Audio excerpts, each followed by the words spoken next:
welcome back to Becoming Dr. Arch. I'm Darian, and this is my channel where I talk about my life as a med student and the travels that I get to take along the way. So I was hoping to be joining you guys from Iceland right now, but unfortunately our flight today got canceled due to severe winter storms approaching in Iceland. So they did rebook us for tomorrow, and hopefully I will be able to get on that flight and enjoy my very fast trip to Iceland. It was very short because I do start school again next Monday, so our trip got cut down from 4 days to 3 days, and essentially it's like we're gonna have 48 hours in Iceland. So I will get to join you hopefully back on here in that experience in whirlwind as I hopefully am able to get on Iceland Air tomorrow and take flight. So I'm going to make this video as everything that I did to prepare, kind of getting ready in hopes that it might offer you some tips if you have any outstanding questions on going to Iceland during a COVID-19 pandemic. So first things first is I purchased this as a birthday gift to myself. So I did try to budget, but I also allowed myself to splurge a little bit. So I am flying, hopefully flight Iceland Air, and I booked the tickets for $445 a person at the time, leaving Chicago, so that was pretty decent. I know the prices were fluctuating a bit, so it was good to get them at that price. I booked an economy light ticket, so that does not include a checked bag. You will have to go ahead and pay for that, and you are allowed, with weight stipulations, a carry-on bag in economy light. Good thing is though, Iceland Air allows you to bid for an upgrade called their Class Up feature, and this is where you can put in a bid on a sliding scale and see if you'll be upgraded to Saga Premium.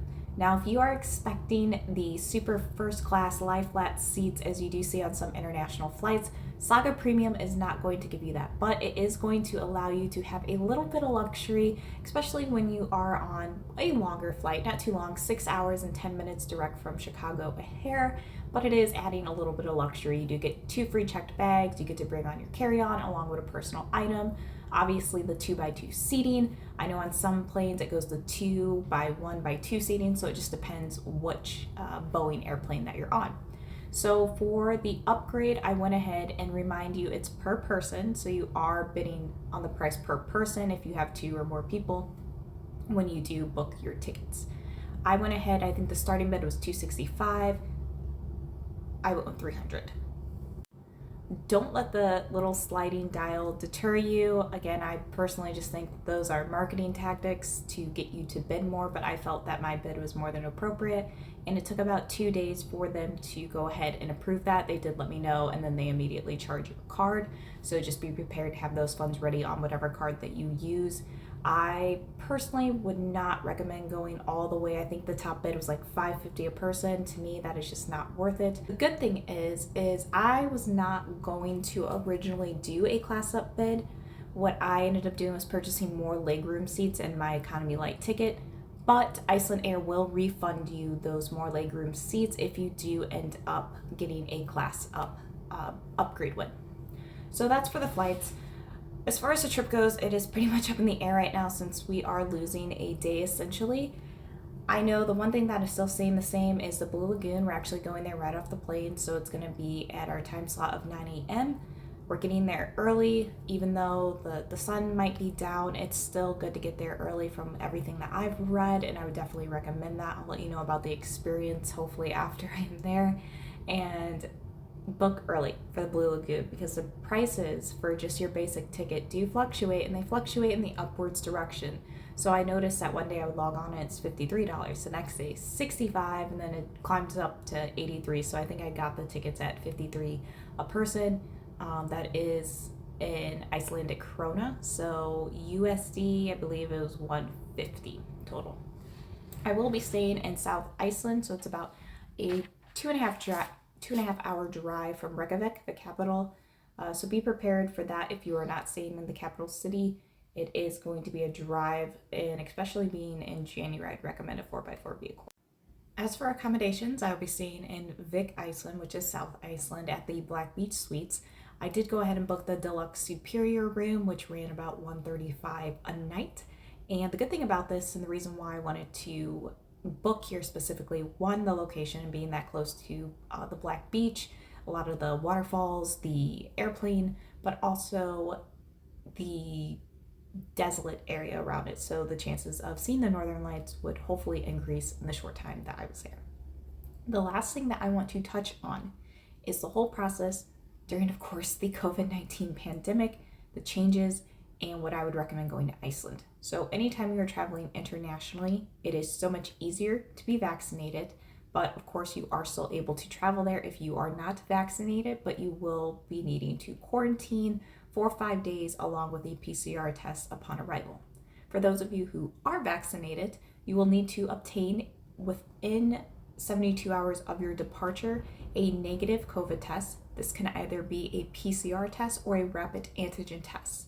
Do note, self-tests are not accepted for entry into Iceland. So outside of your COVID test, the second thing that you're going to need is the pre-registration form, which can be found online and in the link below if you are going to Iceland. This will need to be completed within 72 hours of your flight. Here you're going to upload your COVID vaccination card if you have one, your test results, and your passport. This allows you to expedite your entry, only showing the barcode that they will give you during customs when you land on the flight. So with staying in Vik, it is about a two and a half hour drive, like I said, from Reykjavik. All of the COVID testing mainly, the closest one to South Iceland and where I was staying was still in the capital of Reykjavik. So I went online and I do check this daily with the CDC guidelines, and I felt that it was best to go ahead and order a self-test that could be administered with a proctored service or an e-health service. So this is available through the NAVICA app, and you have to make sure that you go on emed.com. I believe there is one other site that does offer this, and order the correct test.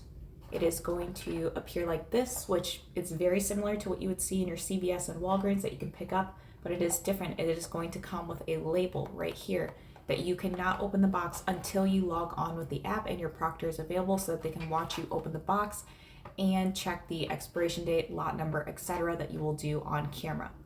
This is not FDA approved, but it is FDA approved for emergency use and re-entry back into the United States. So this is something that you can take with you, and it is very accessible, and it will save you a 2.5 hour drive if you were staying in Vik like me and you are not going back to the capital city before your flight. What I did, because I am always a preparer, is I still went on to the COVID testing site for Iceland because it is free, and I did make a backup testing appointment just in case for some reason I lost connection, the app wasn't working, they didn't accept it, just for any reason. So that's something that I would recommend that you do as well. As always, I do recommend that you print out all of your documents, especially now during the COVID-19 pandemic. A lot of people don't want to touch phones, and you don't want a lot of people touching your phone and having to constantly wipe it. So I do recommend printing out your accommodations, your flights, where you're going, the address, definitely your COVID test results, print those out, and the barcode that they give you for the pre-registration. Just go ahead, put that all on paper, put it in a folder, make it easier on yourself, and I will hopefully be updating you either when I get back or on my way to Iceland. And as always, leave your questions in the comments. I am more than happy to answer them. I have been preparing to travel to Iceland now for a month, so I am well aware of all the current stipulations that are currently ongoing. And just don't forget to continuously check the CDC website and the testing protocols that are updated pretty much on a daily basis now. Just always check them before you fly out, and as always, happy travels.